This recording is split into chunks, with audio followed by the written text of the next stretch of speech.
I would love to have some clarification on meditation and the impact of healing in the body. I heard a seminar, a woman was asking about what at the cellular level happens with healing. And it came down to disease being a focus upon a subject that disallows the natural energy from flowing the way it would if you were not focused upon a subject. You have to start with the premise that you are an extension of source energy, and that communication is being offered to you at all times. It's being offered to you on a cellular level. When you think about it, so much is happening that you don't have to have conscious awareness of. You don't wake each other up. All right, you keep our hearts pumping until 1. I'll take it from 2 to 4. The cells of your body, the trillions of cells of your body, are in communication with source energy. And their natural proclivity is to thrive. So, just like what we've been talking about all day here today, the only thing that prevents that alignment is contradictory thought. The only thing that gets in the way of that communication is habits of thought that introduce vibrational resistance that doesn't let the clarity of the transmission get through. Does that make sense? Yeah. And so when you feel negative emotion, that means you're blocking that flow. And when you feel physical discomfort, that's just an exaggerated signal also that you're blocking that flow. But it also could mean, you could translate that to mean that help's on the way. In other words, the cells are asking and source is answering. And if cells weren't asking and source weren't answering, then you couldn't feel the pain. If there was no flow, you wouldn't have anything to block. And so the fact that there is discomfort means that you're blocking something that is flowing. And if you focus on what's flowing, then it's easier to stop blocking it. So we laid a little basis. Now, so in terms of healing then, so if you have an illness or that blockages that you're feeling the pain of, and so then releasing or getting in a state of meditation then should raise the vibration to allow it to flow. And the reason that that's a really good remedy, you're introducing another subject here that we really want to talk about, and that is the subject of trying too hard or putting my attention on it from the wrong vibrational perspective.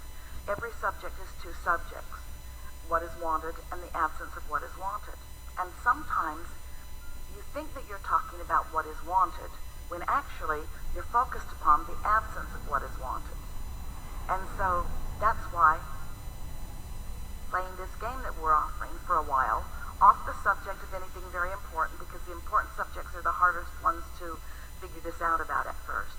Play the game of, is this a satisfying thought or a not satisfying thought, so that you can show yourself whether you're in the receiving mode of your source or whether you're in the receiving mode of something else. Because if you're in the receiving mode of your source, then you want to follow the thought, think about it more, follow the impulse more and more. But if you're in the receiving mode of something else, then you don't really want to think about it more. People try too hard. It's like they'll have something that's bothering them, maybe even something that has been diagnosed, and then they want to get rid of it. But they don't get rid of it because what they're focused upon is getting more, not getting less. So meditation will naturally help release the dis-ease. Meditation is wonderful because when you stop thought, you stop resistant thought. And when you stop resistant thought, you allow the communication. And when you allow the communication, we're not saying that you would under no condition follow forward with any action. You might very well get an impulse or receive an idea about something. But you've got to be in that receiving mode before you become the receiver or the realizer of those ideas or those changes. Does that make sense? Yeah, for sure. So there is a process that I think it lends into itself here that I read. It's called the healing code. And there's two parts to it. It's energetic. And one of them is a mind component where you focus on something positive and you repeat that to yourself. And at the same time, you're using the energy that's emitted from your fingertips. Now, this is good, but we want to clarify something here, and then we want to hear more from you. The reason that we want to clarify it is because let's say that what's on your mind is your concern about something, maybe some diagnosis or something. And so you sit with the intention of focusing on something good. But the vibration you really got going on is you're worried about something.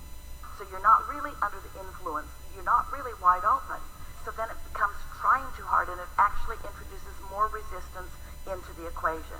And that's why we want you to play for a little while, all of you, with, am I feeling satisfied or not? Which will tell you which receiving mode am I in. And when you're certain that you're in the receiving mode of alignment, then anything that you do, it's like out on the table there are 6 different decks of cards. They're affirmation cards.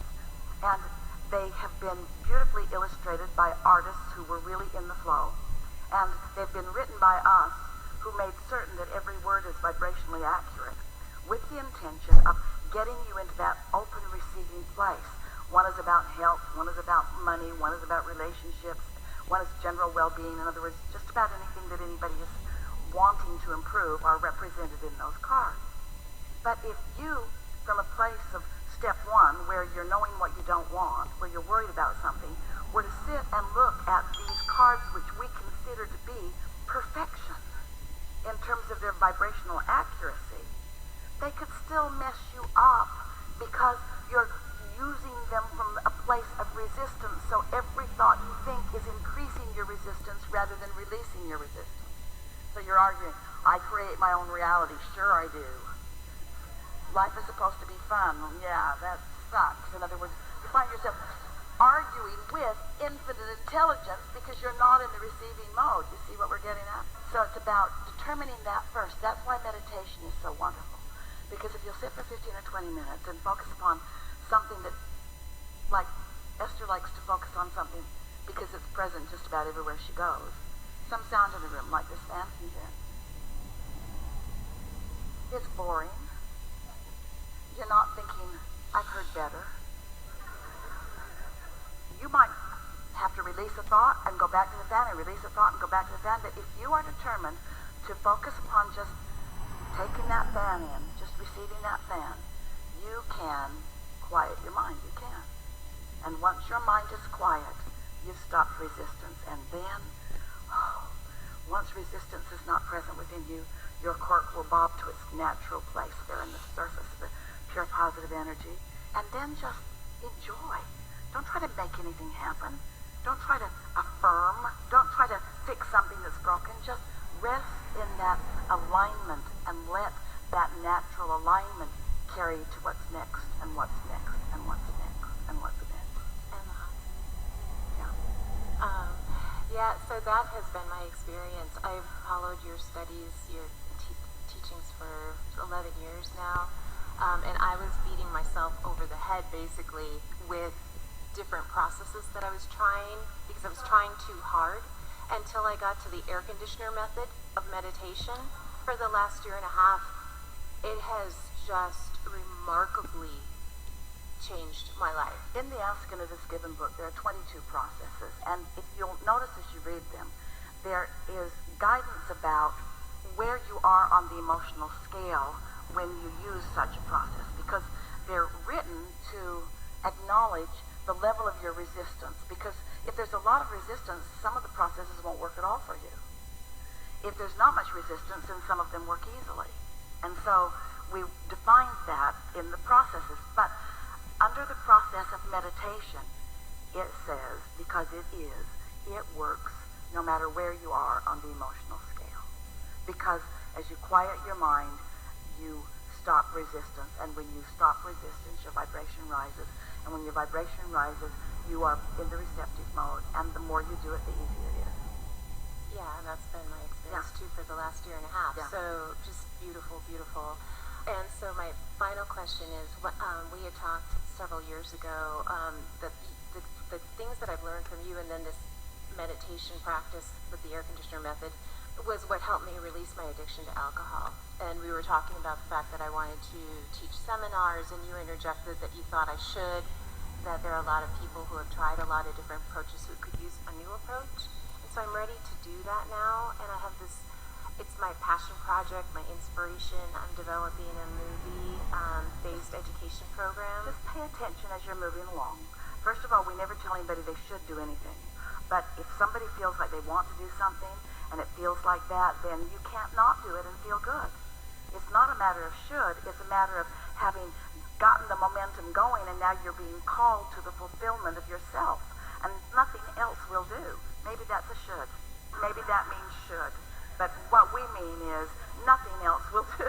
Once you get something in motion and you line up with it and it calls you, so just pay attention as you're moving along, because there are things that others will encourage you to do that are from the wrong receiving mode.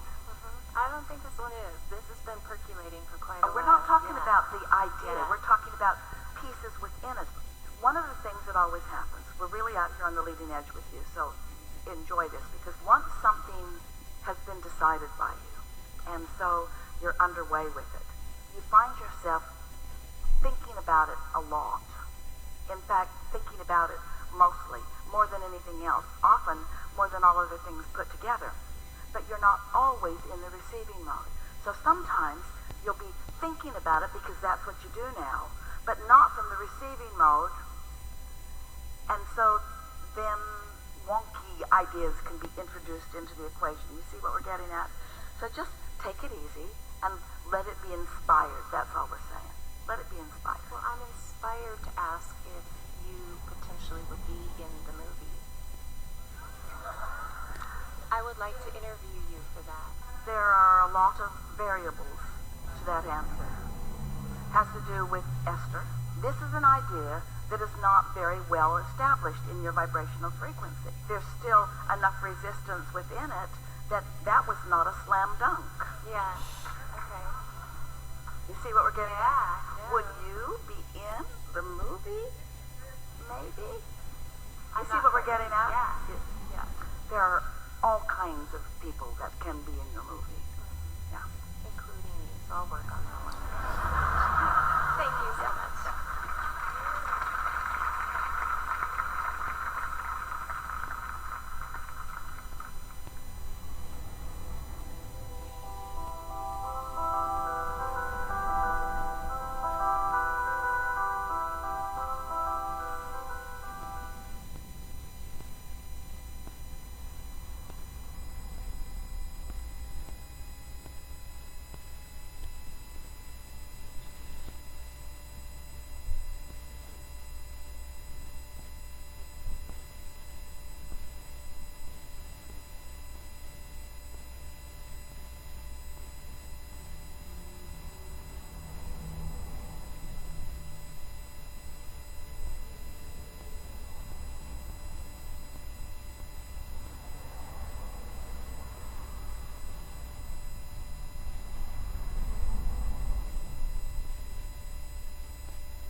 Thank you, Abraham.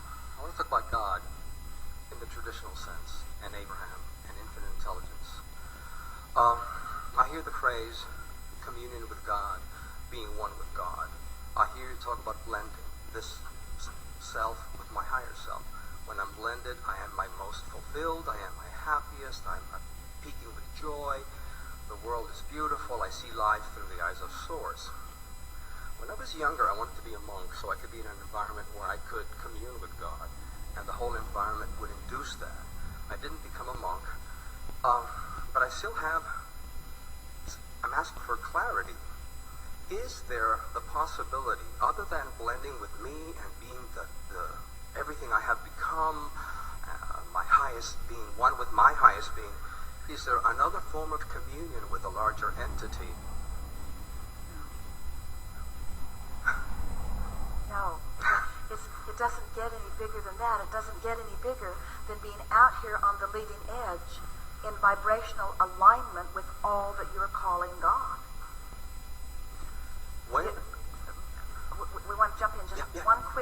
assertion. Talk about you wanted to be a monk because, what were your words? Because I wanted to be in an environment that would induce this that communion was with God. conducive to that. And what was that environment? The monastery. But what was it about that monastery? Focus. And why was focus more likely seeming then? That's what I understood. Because it's general. Because you're withdrawn from so much. There's so much time in meditation. There's so much time in solitude. There's so much time in general. There's so much time in being general. But we promise you, that which you call God does not want to be in the monastery. Wants to ride bicycles with you, wants to hang glide with you, wants to make love with you, wants to eat food with you, wants to soar with you, wants to contemplate with you, wants to revel with you, wants to be exhilarated, wants to climb your highest peaks, wants to view your beautiful world, wants to watch your weather patterns, wants to be part of this physical world, wants to explore the biology and the geography, wants in on every part of that, not just some solitude which is required in order to get you to stop fussing and worrying about things. You see? We want you to start general too, but we want you to get more and more and more specific, and we want you to get out on the leading edge, and we want the specifics of all that you've ever become and all that you are and all that you want to rendezvous with you now.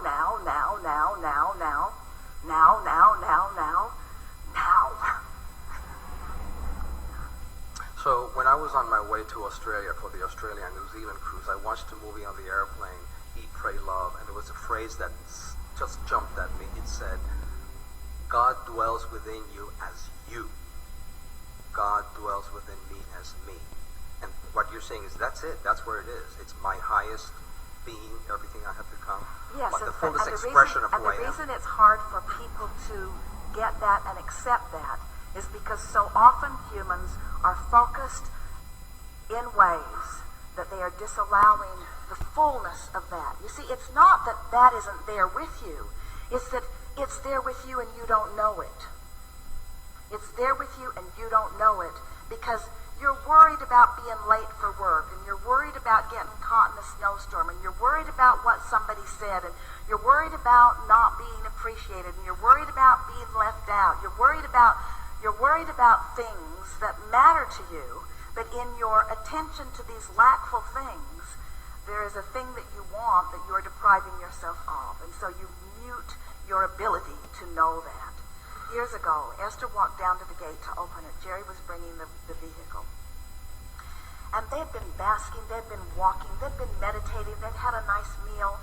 So they were all tuned in, tapped in. They were feeling really good. And Esther was just frisky, and she just went down to open the gate. She was waiting for Jerry, and he was delayed doing something. And while she was standing there, she had this moment like she'd never had before, where everything looked more beautiful than her eyes had ever seen. Things she was accustomed to looking at looked different to her. She could hear birds singing that were so far away she could not even see the birds. The fragrance of things in the air and couldn't even see anything blooming, but there it all was, all around her. All of her physical senses were heightened, and she is standing there feeling the emotion of it and feeling the amazement of it because it was so extraordinary, so pointed in this moment. And all of a sudden she said, "Oh, Abraham, it's you, isn't it?" And we said, "You've caught us again. Peeping through your eyes, smelling through your nose, hearing through your ears, feeling through your skin." And it was Esther's first awareness that in her moment of allowing, our ability to explore her environment, which is so much keener than her former ability to explore her environment, gave her a richer, deeper, more satisfying experience, you see. And that's what we want you to know about all that you have loved who have reemerged into non-physical. There are so many people, so many energies, all of which you want to lump into a word and call God. But all of this consciousness, all of this loving attention and consciousness that is focused with you, not just because you're here in this forum, but in every moment of your experience, you have access to that. The question is, how open to it are you? And we've noticed that if we can make you aware of it, you might be more open. If we can make you expectant of it, you might be more expectant and open and allowing of it, you see. First, you got to acknowledge that it exists, then you got to acknowledge that it's accessible by you, and then you got to do what it takes to access it, you see. That's all that it takes. You just got to know that it's there for you. Figure out what it feels